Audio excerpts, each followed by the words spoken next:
right, welcome back to another edition of the Forts Athletics Life and Coaching Podcast. I'm your host, Charles Inferna, where at Forts Athletics we provide coaches and athletes the tools they need to achieve their unique and specific goals. And we're recording this on Friday, June 25th. It'll probably be released today. I'm I don't even know what the right word is. Hit record and go, I guess.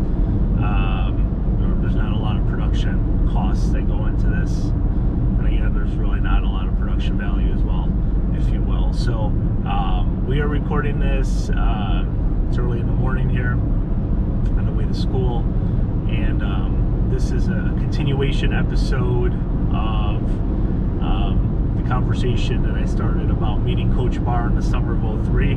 I actually got a lot of feedback and positive responses through Instagram and Twitter about sharing that experience and what that meant to me. And we'll keep it going here with this next installment. So I'm not really sure where to start besides, I guess, at the beginning.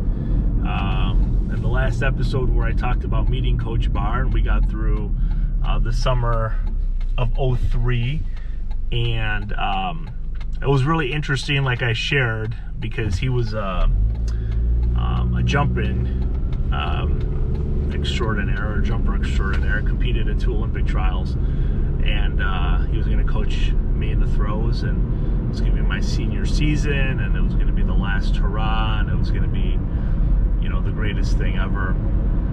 And it took me a while to kind of understand and have this paradigm shift about what exactly he wanted me to do, or how I needed to verbalize what I wanted to do to give myself some more credence and some more value and some more ownership to my last season. And it's just really interesting, you know, thinking back. It was in 2003. We're 2021, so 18 years ago, having this conversation with Coach Barr, almost to the day, I guess, a couple months out. But just to give you some context of what was going on in my life at that time, and I think it kind of lends itself to athletes of today as well. So I was an education major. I was going to get ready to student teach in the fall and the spring, and the student teaching process was a little different back then. So you would go to your school, like the first few days of school, meet your students in September. Then you had methods classes for half the semester, about 7 weeks, and then you would start student teaching for the last half of the semester. And this was the same for the spring also. So we would meet our group of students at the end of January, and then we would have methods courses until about, let's see, when do we have methods courses? It's like the middle of March.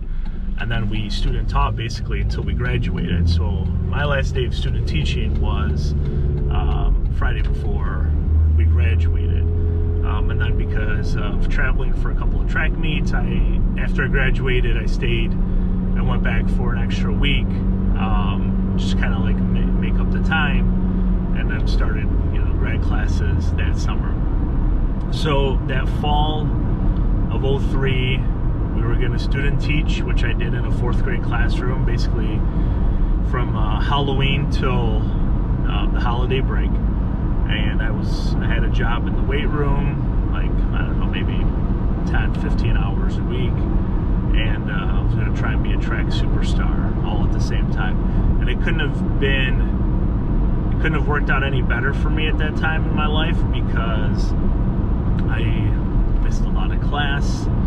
I did not do really well in the classroom when it came to my non-education major courses, because I wanted to throw really far. It's such a, looking back on it now, going to a D3 school, but that's where my head was. That's why I made the decision to go to Fredonia. Coach Ulrich was the coach before Coach OG, and it was basically a powerhouse of, you know, dominance for over 20 years.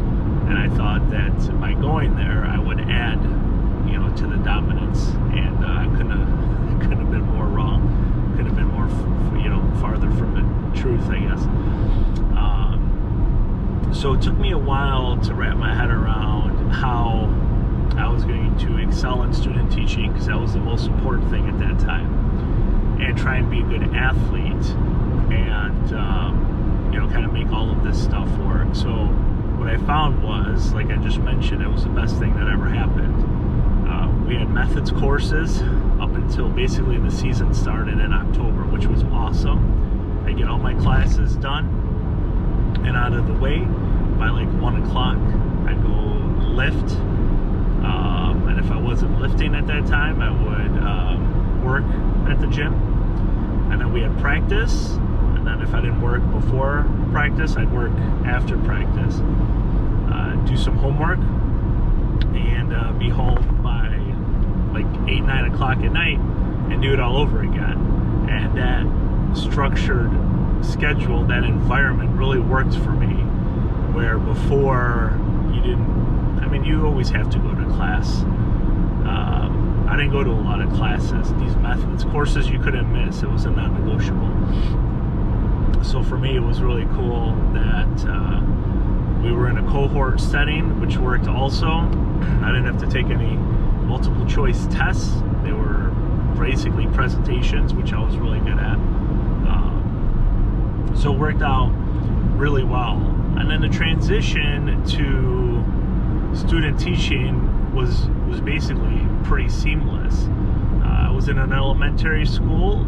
School started at around 8 o'clock. Our elementary kids got there, so I had to be there like around 7:30 or so. It was a 45-minute drive for me, which wasn't a big deal. So I would go student teach, come back to Fredonia, go to practice, work out, have dinner, work in the weight room, and then call it. And it was basically the same schedule. I closed in the weight room, so it was kind of nice because there was nobody there. I could do all my student teaching stuff and my lessons and prepare for the next day, which was awesome, because nobody else really wanted to close at like 8 to 10 shift in the weight room, so I didn't mind doing it because I was just going to be sitting at home preparing for school anyway, so I might as well do it there and get paid for it. And then practice was interesting because some nights we would have to practice a little later, and it was just really just Coach Barr and I. So it's when really we started hitting it off a little bit more, when it was just him and I. I had one teammate for like the first like 5 weeks of the semester. Then he decided he didn't want to compete anymore when we came back from like our Thanksgiving break. So it was just myself and Coach Barr, and we were basically prepping for one meet in the fall at Kent State in December. And I was really excited about that because in previous years I'd always opened up really well, and we changed my technique a little bit. I knew that I couldn't grip and rip 2 turns and throw as far as I thought I could. I wasn't very strong, or as strong then as I am now. Like 230 pounds, 235 pounds, a little longer and leaner. Didn't really look like a thrower, but anyway. So he encouraged me to throw 3 turns with the weight, which I had never done before. I'd basically 1 turn for 3 years, which was horrible in my development looking back now, which is why I coach my athletes to 3 turns and a hammer right off the bat, and we try and do 3 turns in the weight too if we can, to start. So I was not comfortable. I was really nervous in that first meet. Ashland University was there. Judd had, let's see, A.G. Kruger was training there at the time. The Woodski brothers were training there. So basically, I was nervous and felt uncomfortable because I was trying this new technique that I'd been working on for the season. And basically 3 world-class throwers were going to be there. And I wasn't going to be in the same flight as them, so it wasn't a matter of that. I guess it was just a matter of, I don't know, scared, nervous, being concerned about like what people thought of me in the circle, what I looked like, where reflecting back now, like they were actually paying attention to what this kid who's throwing 14 meters is going to do. Definitely a non-threat, but I felt really concerned, and it's interesting to think back to that, because I don't know if I've ever shared any of these stories before, and I was talking to Lewis yesterday about kind of recording this stuff and getting it out there. But I was like scared out of my mind to take these 3-turn throws, and I PR'd on my second throw by like 25 centimeters, like 14.55 I think is what I threw, and I should have been happy, and I was really disappointed in myself because I expected to throw farther. I thought I could have gone over 50 feet. It was this magical number for me, this elusiveness that I was chasing, 15.25, and I thought it was going to happen the first meet. It didn't. I PR'd, which was great, but it just, I don't know, just didn't really sit well with me. And driving back, I was thinking about trying to figure out like why I was scared and nervous to compete in front of these other athletes, knowing that if I wanted to compete at nationals or qualify for nationals, it would be basically similar type of competition. So on the way back from Kent State, it was Coach Barr, myself, Jen Galvin, Meredith. Yeah, that was it. It was just the 4 of us driving back. Coach Barr and I, he was driving, obviously I was in the front seat, but we kind of talked about what I could do to help myself feel more comfortable. And basically, we talked about really focusing in on this technique and just keep going with the 3 turns and starting to feel more comfortable and just getting more reps and more reps and more reps. So I was going to stay in Fredonia anyway over the break. Besides go home for Christmas for a week, I came back early. I think like January 2nd, I was back on campus, well, at my apartment anyway. And I had access to the field house, and basically for 3 or 4 weeks, that's all I really did before everybody else came back on my own, was 4 and 5 turn throws and releases. And I didn't really know the purpose of that then, but I needed to start feeling more comfortable in the circle.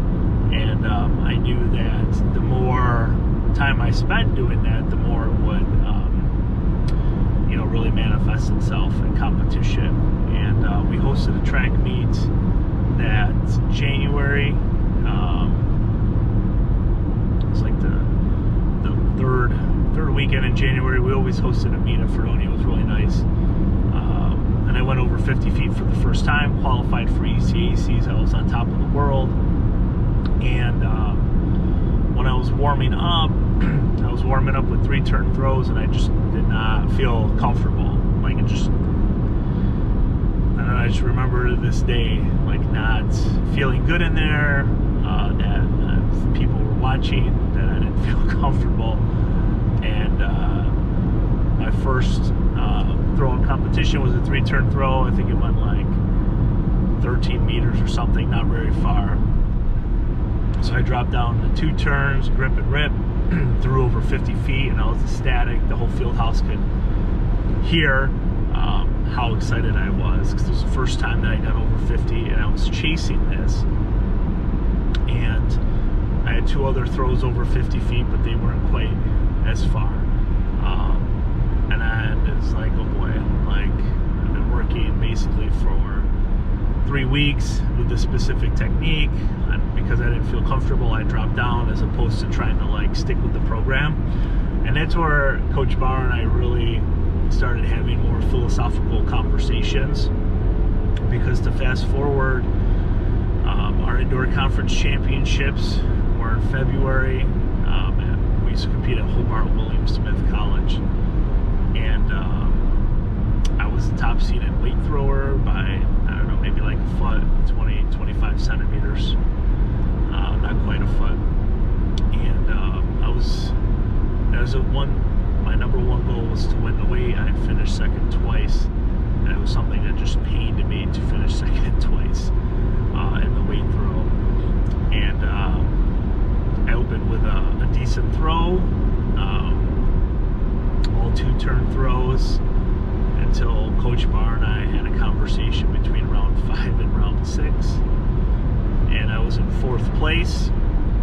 I needed a big jump, like a big PR, like into the 16s, so about like 1.5 feet farther I needed to throw, and I took a 3-turn throw, fouled it. I basically let the weight go and just bailed on the throw, and finished 4th as a senior after finishing 2nd the 2 prior years, with an athlete that essentially came out of nowhere and won, and 2 other throwers that should have been where they were, if not higher, but this one thrower just PR'd out of his mind, basically.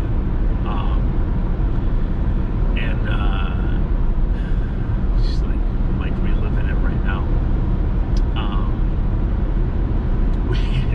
We didn't get medals for 4th through 6th place. Only top 3 did that this particular year for some reason. So I'm standing there and I finished 4th, and it's just total dejection, and I don't know what to say about it now, more than I didn't trust myself, I didn't trust my guts, and I think maybe I didn't trust Coach Barr as much, because I don't know, just the 3 turns never worked. I didn't feel a lot of pressure to compete and throw, and like I wanted to win. I wasn't really focused too much on what the other guys were doing, because I was wearing headphones most of the time, so I didn't even hear what their distances were. I knew that they were farther than mine, but I didn't know by how much. And I tried pushing as best as I could, but it just, for whatever reason, just didn't want to happen that day. And we talked a lot, and a lot of tears shed, that I couldn't believe that I went from second, 4th, and it's just one that I let slip away. And I think we'll end this video here, and we'll continue on with the rest of indoor and outdoor in the next session rather, because this one's going on. I feel myself rambling on a little bit, so I'll be able to gather my thoughts and come back with another video continuation of my senior season at SUNY Fredonia. Thank you very much, guys, and have a great day.